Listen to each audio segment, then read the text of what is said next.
প্রস্তুত, এগিয়ে যাবেন, মুশফিকদের উপর হামলা করেছে এই কেম মিরাজরা। কুট্টুস গেছে টেক ডাউন, কাদের কাজ করেছেন ফ্ল্যাশ ফিজার দিয়ে, আরো একটা নকডাউন নেওয়ার চেষ্টা, আরো একটা কিল করার চেষ্টা। ব্লেডের হাতে আছে M590, গ্রাপলিং এর ব্যবহার করে শর্টের দিকে পুশ করবেন, ওয়ালটা ব্রেক করার ট্রাই, এন্ড সেই জায়গায় আই থিংক সো ওয়ালটা ব্রেক করবেন, পয়েন্ট ব্ল্যাঙ্ক রেঞ্জে চলে যাবেন, নকটা দিবেন ফ্লেমজি, এন্ড আরো একটা কিল কনফার্ম করে কাদের কাজ করবেন এইবার AKM ভার্সেস নানাদে। ও triple R, what a shot, what a take down, but না, এই জায়গায় ট্রিপল আর কে টেক ডাউন করা হবে। কুটুসের shot, double take down from the side of mister triple R team.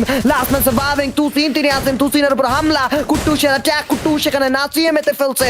এই জায়গায় টিমমেটকে রিকল করা ট্রাই করা হবে, ওয়ালটা ব্রেক করা হবে, ঢুকবেন ভিতরে তুসিন, অ্যাটাক করেছেন, কুটুসের শট মিস হয়ে গিয়েছে, মিস ম্যাচ হচ্ছে প্রত্যেকটা shot, but blade says goodbye, and the booyah goes to team mister triple R. And আজকের দিনের তৃতীয় নম্বর ম্যাচের দুর্দান্ত বুয়া নিয়েছেন mister triple R, and played the most valuable player, and কি ভাইয়া, ওয়াট আ বুয়া।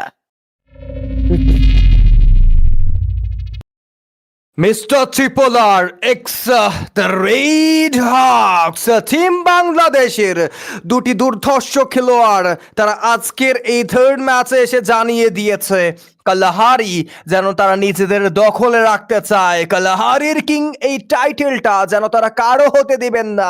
একটি একটি পর দুটি ম্যাচ গিয়েছে, ততটুকু এগ্রেসিভ তাদেরকে দেখতে পাইনি, বাট সারপ্রাইজিংলি থার্ড ম্যাচে এত দুর্দান্ত কামব্যাক, এত দুর্দান্ত ভাবে ফিরে আসা, অবভিয়াসলি গাইজ লবিটাকে যেন নতুন করে আরো